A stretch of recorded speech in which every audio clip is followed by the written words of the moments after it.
So the question says, suppose a program is running on a non-pipelined single processor computer system. The computer is connected to an external device that can interrupt the processor asynchronously. The processor needs to execute the interrupt service routine to serve this interrupt.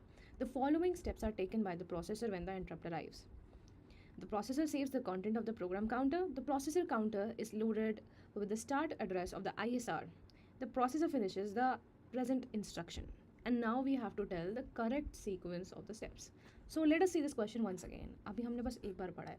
So the thing is, it is a non-pipelined single processor computer system. Let us pick up the keywords. The computer is connected to an external device, okay, and which can interrupt the processor asynchronously. Now the thing is कि जब भी एक interrupt आता है, the processor needs to execute an interrupt service routine ISR to solve this interrupt.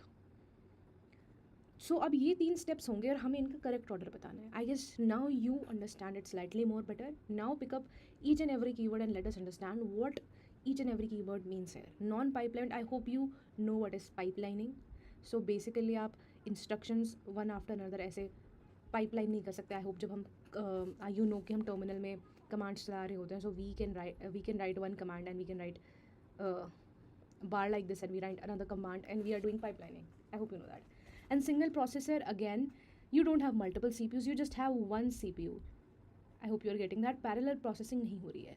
So ऐसा नहीं हो सकता कि we offload the interrupt service routine to some other CPU. When moreover, अगर ये मल्टी प्रोसेसर भी होता है ना, तो भी फ़र्क नहीं पड़ता, बिकॉज जिस CPU के लिए आपके पास इंटरप्ट आ रहा है, only that CPU is supposed to do ISR, not other CPU. So even if it is multiprocessor, the answer won't really change.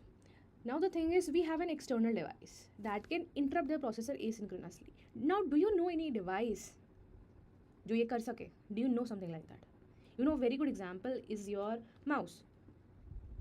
You are interrupting, like the CPU is working, and by clicking you are interrupting that process temporarily. You are asking the CPU that, you know, open the app on which I'm clicking, and you are not doing that in a synchronous order. That is very asynchronous. You can click your mouse based on your mood, so that is completely asynchronous. So now I guess you understand what I'm saying here and what the question means here. And now whenever the interrupt comes, we need to run the interrupt service routine. Now let us read these 3 options and try to make out the correct answer. The processor saves the content of the program counter. Okay, the program counter is loaded with the start address of the ISR and the processor finishes the present instruction. Okay, so the now thing is कि let us think कि सबसे पहले क्या आएगा. You know, the program counter एकदम से ISR पे तो नहीं जा सकता. अगर उसकी current instruction कुछ तो चल रहा है, तो एकदम से वो तो नहीं हो सकता. And suppose if we save, तो ये तो नहीं हो सकती first option. Now let's think first option क्या ये हो सकती है. Processor saves the content of the program counter. I mean एक instruction चल रही है and तुम बीच में ही उसे सेव कर दो, पूरी नहीं हुई. I guess that would lead to very inconsistency in जो भी वो instruction execute कर रही थी. Maybe वो आधा हो जाए and कुछ, you know, some inconsistent result is being observed. So that is also quite unlikely to be the first option. Now don't think कि just 2 eliminate हो गए हैं तो ये हो जाएगा automatically. That can help in exams, but from an understanding point of view, if you see this, the processor finishes the present instruction. So if you are doing some work, like if you are writing a sentence or if you're writing a letter on your notebook and suddenly your mom calls, I guess you would write that letter and then you will go,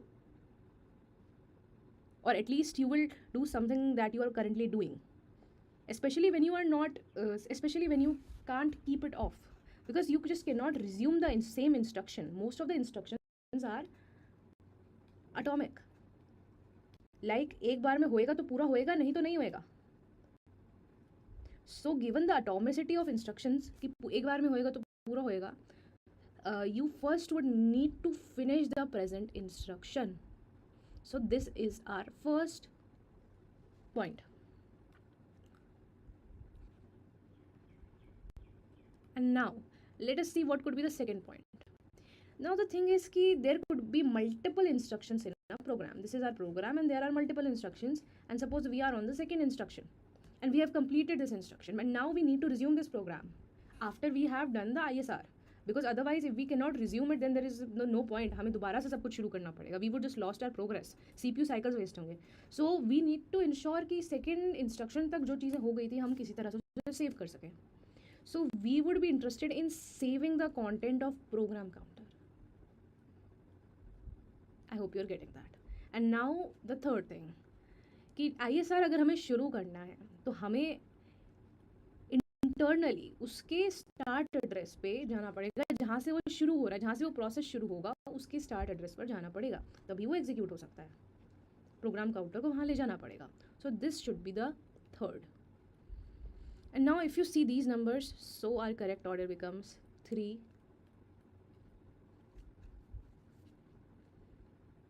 1 and 2. So A option comes the correct answer. So consider a demand paging memory management system with 32-bit logical address, 20-bit physical address, and page size of 2048 bytes. Assuming that memory is byte addressable, what is the maximum number of entries in the page table? Now let us read this question once again and mark the important words. So they are demand paging, 32-bit logical address, 20-bit physical address, and 2048 bytes per page. Assuming that the memory is byte addressable, what is the maximum number of entries in the page table? We are referring to the page table. This is an important point here. So, let us start understanding what these words mean. First of all, what is demand paging? It is like where you are loading a page in the RAM only on demand. When you need the content inside the page, you load it only when it is needed. Then what is 32-bit logical address? Now logical address is same as virtual address, and now here I am expecting you to know what is virtual address. And now what is physical address? So 20-bit physical address means that the actual location, the hardware location inside the memory, that is of 20-bit, although we won't be needing it in this question. And the page size, that is of 2048 bytes. I hope you are knowing this beforehand, that we split the RAM into pages and we have a fixed page size for a particular system. Now, assuming that the memory is byte addressable. Now, what is meant by a byte addressable here? Byte addressable, for your information, it means that one address refers to 1 byte.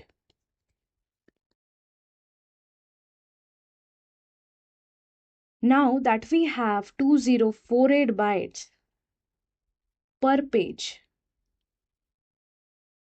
it would mean that we have 2048 addresses in one page, which means 2 to the power 11 addresses. Now, since our logical address contains 32 bits, then the total number of addresses we would be having, our address space would be having, is 2 to the power 32. Now, just a normal question, if we have 2 to the power 11 addresses in one page, then how many pages we would be needing to contain these many number of addresses? Of course, it would be 2 to the power 32 upon 2 to the power 11, giving us 2 to the power 21 pages. Now, what is page table? I hope you know this, but just for your recap, a page table contains the listing of all the pages that you have. So we would be having 2 to the power 21 entries in the page table. So thanks. Suppose in a multi-programming environment, the following C program segment is executed. A process goes into an IO queue whenever an IO related operation is performed. Assume that there will always be a context switch whenever a process requests for an IO and also whenever the process returns from an IO. The number of times the process will enter the ready queue during its lifetime is, and we are not counting the time the process enters the ready queue when it is run initially. Like जब ये process initially run होना शुरू हुआ तब भी वो एक बार ready queue में आया होगा running में आने से पहले. So we are not gonna count that. So a very important detail in this question is that a context switch is happening whenever a process is requesting for an IO and also whenever the process returns from an IO. So context switch हमारा कब कब होगा? Request जब IO की आ रही है and जब return वो हो रहा है IO से. So basically if you know जब भी एक context switch होता है so हमारा जो प्रोग्राम ऑलरेडी रनिंग स्टेट में होता है that goes in to waiting state because for example, for a case of input, we are depending on the user input for the program to again start running. So we put the process in the waiting queue. And now जब हमें input मिल जाता है तो then it goes to the ready queue and then it goes to the running queue. I hope you know this thing regarding processes and context switch. If you don't know, keep this in mind because this is going to be very important. Now if we go to analyze this program line by line, we see this is just assignment of the variables, so not much of our concern. Now when we go to this line, this is an input. We are inputting a value and storing that in X. I hope you are getting this, and I hope you know how to understand the C code. If you don't understand how to analyze this code, first go and learn basic C programming. That is my suggestion. And now if we see that this is a for loop and we are incrementing the value of X every time the for loop is run. So another thing that is of importance here is that we are outputting the value of X in every iteration of the for loop. So this also comes in IO because IO is input output. We are looking at both the things. So, and since the for loop is run 20 times, we would be having 20 IOs here and 1 IO here. In a total, we would be at the end having 21 IOs in this entire program.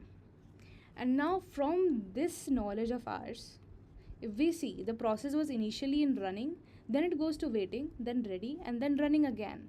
So it comes in ready state once here. And similarly for every iteration of the for loop, it goes into ready state once. So a total of 20 times a for loop is run, so we would be having 20 ready states.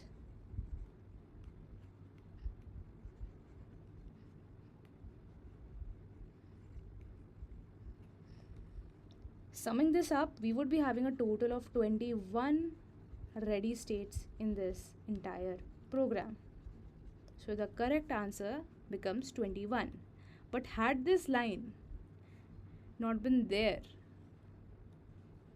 answer would have been 22. But this is not the case since we are not counting this initial ready state, which the process comes in before the program is run. So it is question number 36 from CS1 paper. So the question says, consider a memory system with 1 M bytes of main memory and 16K bytes of cache memory. 1 M bytes of main memory, 16K bytes of cache memory. Assume that the processor generates 20-bit memory address and the cache block size is 16 bytes. If the cache uses direct mapping, how many bits will be required to store all the tag values? Assume the memory is byte addressable.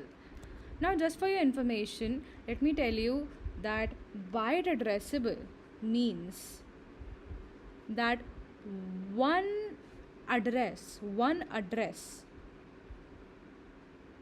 is referring to 1 byte of memory.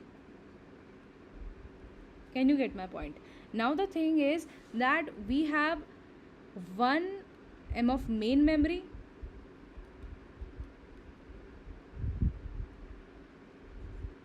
and 16K bytes of cache memory.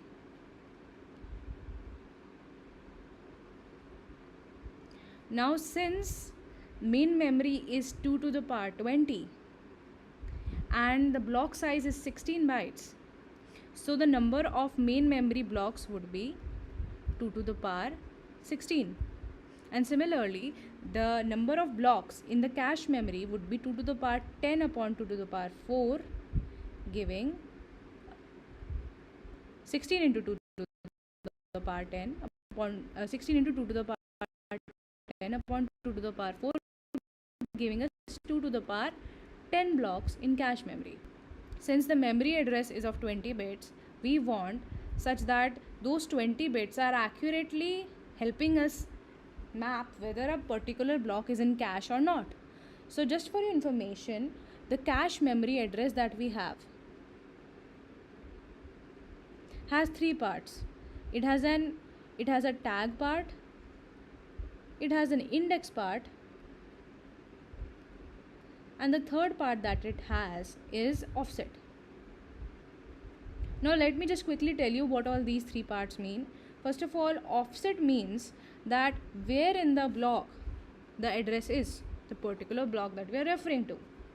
Now what does index mean? Since we have 2 to the power 10 blocks in the cache, we don't know exactly which block we are referring to when we have a particular cache address. So index is for helping us identify which block in the cache are we referring to. So can you tell me from this thing how many bits we would be needing for cache? Cache's index basically. So I guess we would be needing 10 bits because since the block size is 16 bytes, we would be needing 4 bits for unique identification of where in the block is the address. Now for tag is basically for comparison of an address from main memory to comparison of an address in the cache memory, just to ensure that whether a particular block is in cache or not. So that is what is meant by tag. Now if we come back to our question again, see the last line. If the cache uses direct mapping, how many bits will be required to store all the tag values, like all the possible tag values that we have? Now from this knowledge and the 20-bit memory address is there, can you tell me how many bits will we need in a specific address of a cache? 6 bits, because 20 minus 10 minus 4 equals to 6.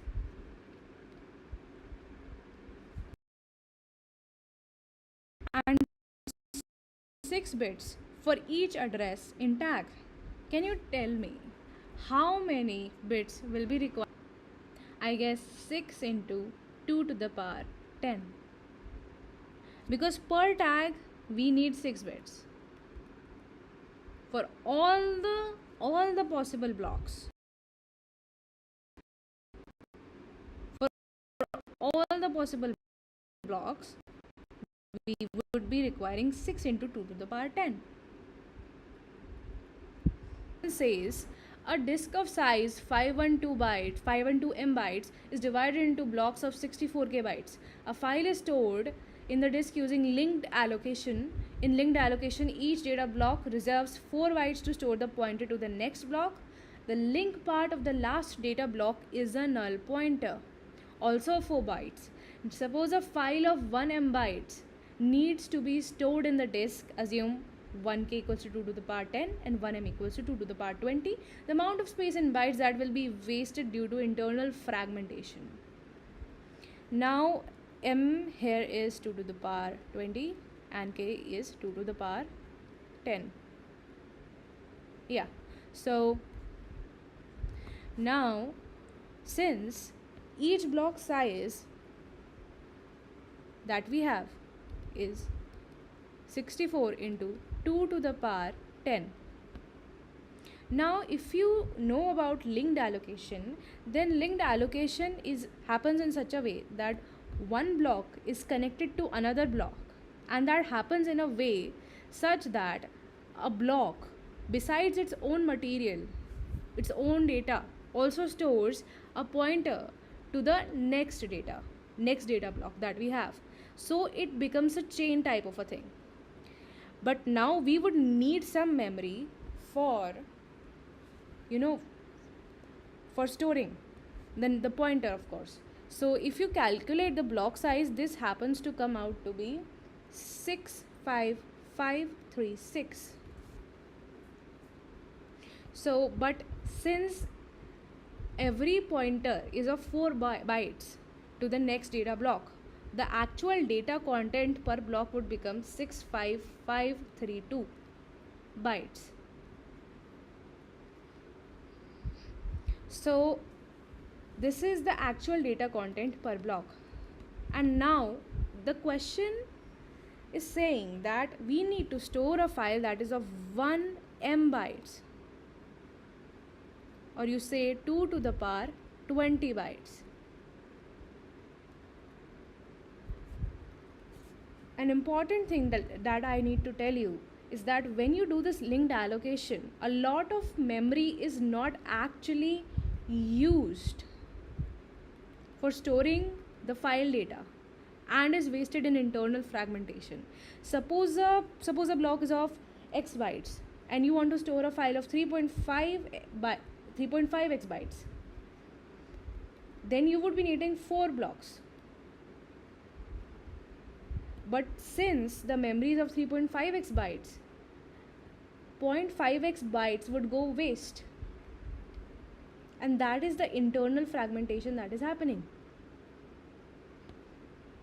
So I hope you are getting that what we are meaning by internal fragmentation. The block happens to be consumed, but the memory is not occupied, it's empty.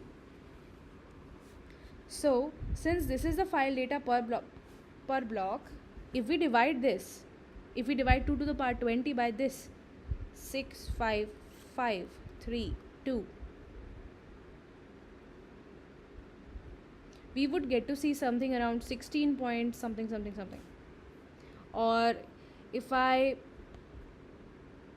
better say 65532 into 16 actually comes out to be 1048512.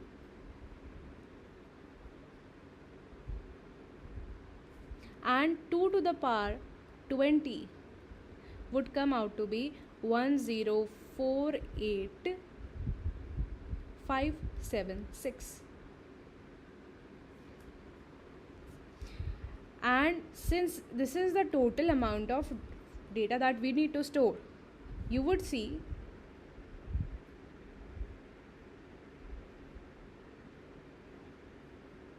that we are left with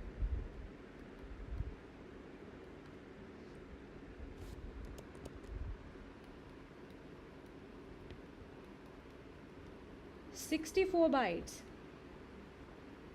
that is occupied. Besides these 16 blocks. I hope you're getting that. So we would need one more block besides these 16 blocks to just accommodate the 64 bytes. So we need a 17th block. Now since each block is of size 65536,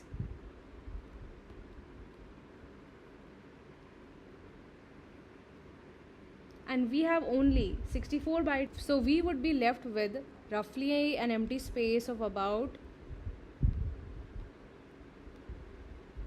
65,472 bytes. But now additionally, if you think this is the right answer, let me add another point here.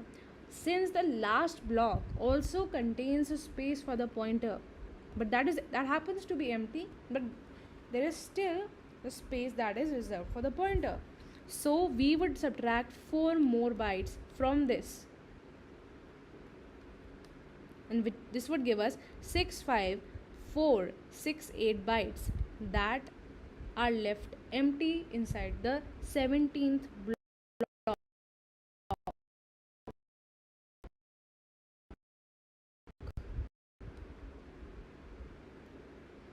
Because now this will give us the answer of 6, 5, 4, 6, 8.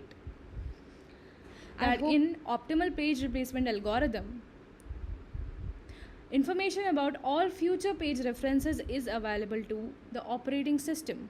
A modification of the optimal page replacement algorithm is as follows. The OS correctly predicts only up to the next 4 page references, including the current page, at the time of allocating a frame to a page. A process accesses the pages in the following order of page numbers. This is the order that is being given to us for solving the question. If the system has 3 memory frames that are initially empty, the number of page faults that will occur during the execution of the process, we have to tell the number of page faults. Just for a quick revision, optimal page replacement algorithm is like when your RAM is full and you want to access a page that is not there in your RAM, you go looking for that page and you find that page, but now the question is, with which page do you need to replace it with?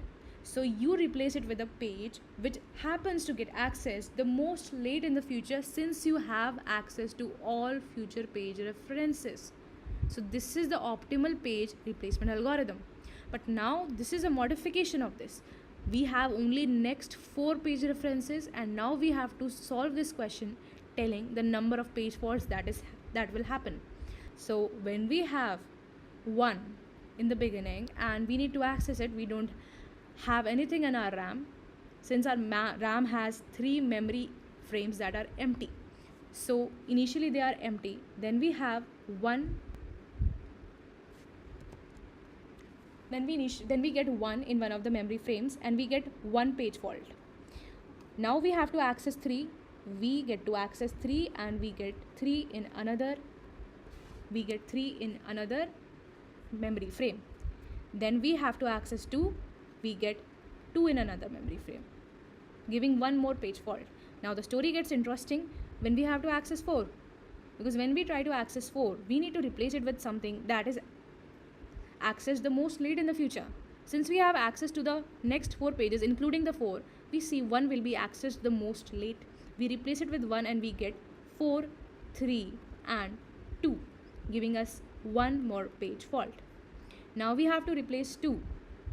Now we have to access 2. So we see that it is there already in the RAM, so we don't need to do any page fault sort of a thing. Then we have 3. We see that is also there in the RAM, so no need for some replacement. Then we access 1.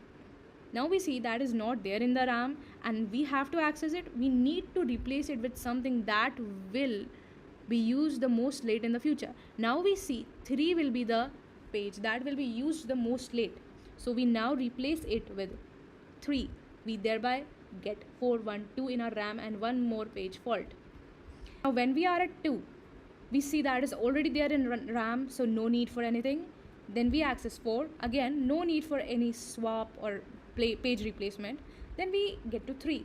Now when we get to 3, we see that it is not there in the RAM and we need to replace it with something that is optimal. So we see 1 and 4 will be accessed in the recent future and we replace the 3 with 2,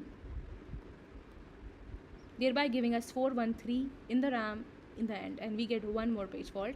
And following this, we have to access 1 and 4, which are already there in the RAM, and so we don't need to do any swaps or page replacements. And then we have a total of 1, 2, 3, 4, 5 and 6 page faults, giving us the answer 6.